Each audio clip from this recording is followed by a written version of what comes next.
Not straight away, mind. Not like in an explosion, where I would die instantly, my limbs torn from my torso and flung across the sand. No, my death would take time.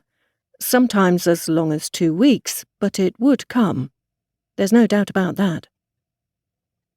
It must be said that I've not always been grateful to be alone.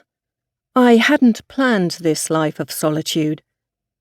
At the university, I'd interacted with people on a daily basis. Students, other lecturers, staff. It hadn't been easy. I'd struggled with eye contact, been confused by humour, and was often left exhausted after tutorials. But I'd been prepared to suffer these discomforts for the prize of unlimited access to the lab and glass houses and the prestige of the university's name that lent weight to my publications. It must also be said that I'd not intended to remain single. Once upon a time, there had been someone with whom I thought I would share my life.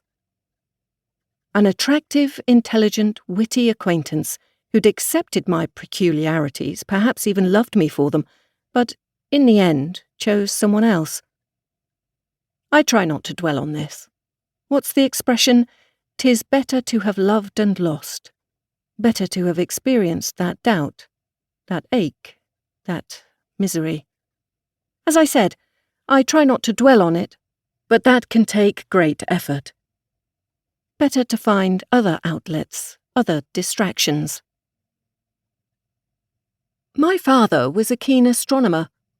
He'd positioned his telescope at his study window, permanently trained on the sky, and would spend hours at night against the eyepiece, murmuring to himself, lost in another world. I'd always been envious of this tool he used to remove himself from his surroundings, to detach himself from the mundane reality of his life.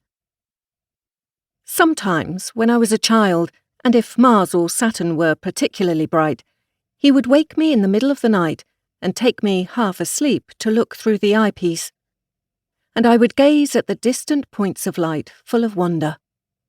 Then we would go to the long table in our Oxford kitchen for an astronomy lesson that would end with a live demonstration of a sunrise. Father excelled at many things. Some said he was a polymath, but out of his many interests it was astronomy that I chose to make my own. The same tool I now use to detach myself from the mundane reality of my life and to distract myself when I feel I'm tipping into melancholia. My telescope's nothing like Father's. His was archaic in comparison. Mine is of a very high specification and expensive, paid for with my redundancy money, which I keep amongst the plants on my roof. Late at night, when I've finished my tasks, I like to look at the stars and the planets and the occasional meteor shower. Like Father, I've become fascinated by celestial phenomena. In many ways, I've come to realize that the incomprehensible vastness of time and space makes much more sense to me than anything that happens in the space and time within which I live. However, on the nights when the cloud cover is too thick to see the stars and memories of my lost love threaten to overwhelm me, I put the telescope to a different use.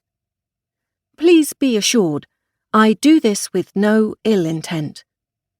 It began purely as a distraction, but soon became a form of social observation, a scientific pursuit, if you will. And as time has passed, my observations have grown into something quite significant. In fact, one day I plan to publish my findings, which is why I've always kept detailed accounts of the activities in a notebook. So far, I've filled 20. Behind my block of flats is a communal garden that's separated by a high brick wall from the gardens of the terraced houses beyond. From my roof, I have an excellent view of the comings and goings of the residents in those terraced houses because they're all serviced by large Victorian sash windows. I suppose one could say that at night each floor of every house is a light box showcasing the activity taking place within, and often, while I sit alone in my garden, I feel compelled to watch those activities, and many times I've used my telescope to